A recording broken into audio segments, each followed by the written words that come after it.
What if the internet wasn't born in the late 20th century, but in the 1800s?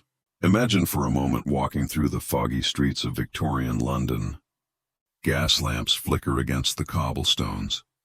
Horses clatter in the distance. The Industrial Revolution is in full swing. Steam engines roar. Smokestacks paint the sky black, and humanity feels for the first time like it's hurtling toward a future it can't quite see. Now picture something impossible.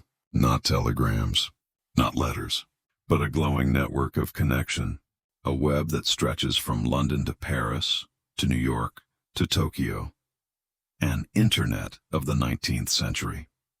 This is a world where history doesn't quite follow the script we know. A world where the greatest invention of our age arrives a century too early. And it forces us to ask, would the 1800s have been ready for it? Or would such a leap have torn society apart? To answer that, we need to return to the very beginning.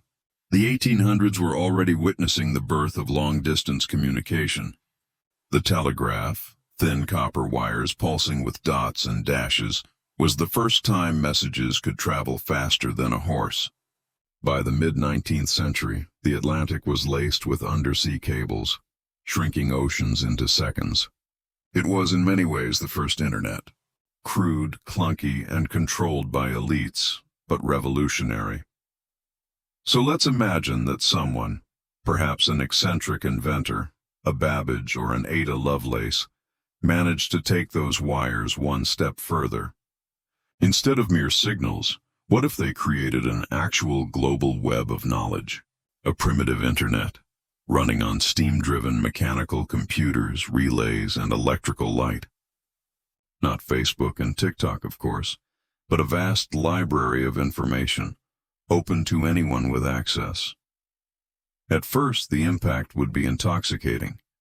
Victorian scientists, no longer bound by letters that took weeks to arrive, could share discoveries instantly. The theories of Darwin, the chemistry of Mendeleev, the medical insights of Pasteur, imagine them spreading in days, not decades. Knowledge would snowball. The pace of discovery would explode, but with it would come something darker. Because the internet is not just a tool of science, it is a mirror of humanity itself. And the 1800s were not kind times. This was an era of empire, colonization. Slavery had barely ended, and racism, classism, and brutal inequality defined everyday life. If the internet existed here, whose voices would dominate? The British Empire might control the servers, so to speak. Censorship would be swift. Propaganda could spread faster than any pamphlet. Conspiracies would flourish. Only now they wouldn't take weeks to brew in the coffee houses of London, but minutes to cross continents. And what about politics? Revolutions of the 19th century, like those of 1848, spread across Europe by newspapers and word of mouth. With the internet, they might have burned like wildfire. Could monarchies have survived?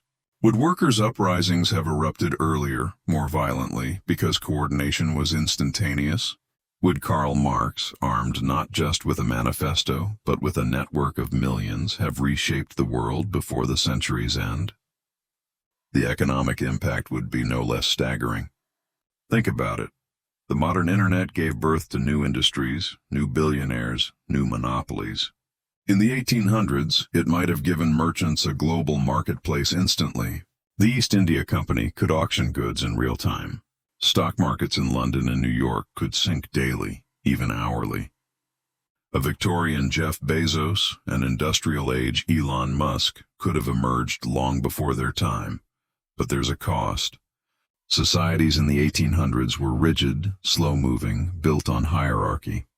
Would they have been able to handle the chaos of instant information? Or would the sheer flood of knowledge overwhelm them? Think about ordinary people, barely literate, suddenly confronted with oceans of information they couldn't quite grasp. Would it empower them? Or would it fuel discontent, paranoia, and fear? Here's where it gets chilling. In our own age, misinformation and manipulation online have become some of the greatest threats to democracy. Now imagine those same tools in the hands of 19th century empires. Governments could control narratives, crush dissent, and rewrite reality with terrifying speed. Or in darker hands, anarchists and extremists could spread terror across the globe with a reach they never dreamed of. Yet, there's another side. The internet, even in our time, has given a voice to the voiceless. In the 1800s, it might have given abolitionists, suffragists, and reformers the ability to rally support faster than ever. Harriet Tubman could have sent encrypted messages across the Atlantic. Early feminists like Mary Wollstonecraft or Emmeline Pankhurst could have organized movements far larger than history ever saw. Perhaps civil rights, women's rights, and independence movements would not have waited until the 20th century. Perhaps they would have arrived 100 years early.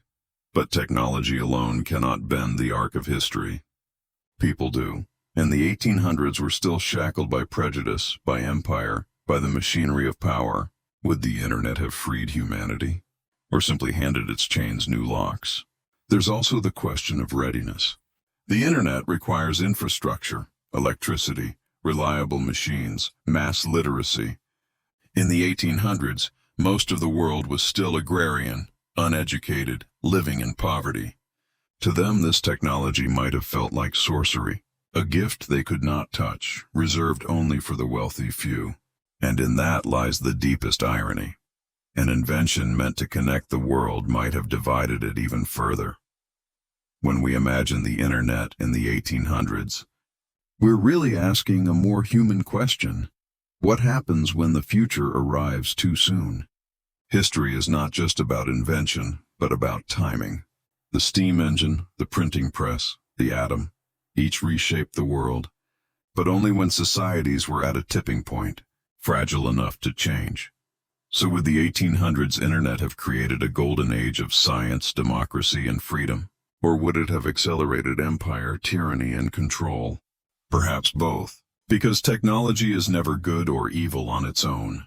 It is a canvas, painted by the hands of whoever wields it. As we step back into our own world, one thing becomes clear. We often think of the internet as a modern miracle, unique to our time. But maybe it isn't. Maybe it's just another tool in humanity's long struggle between progress and power, light and shadow. And so the question lingers. If the internet had been born in the age of steam and empire, would we be living in a brighter world today, or a darker one?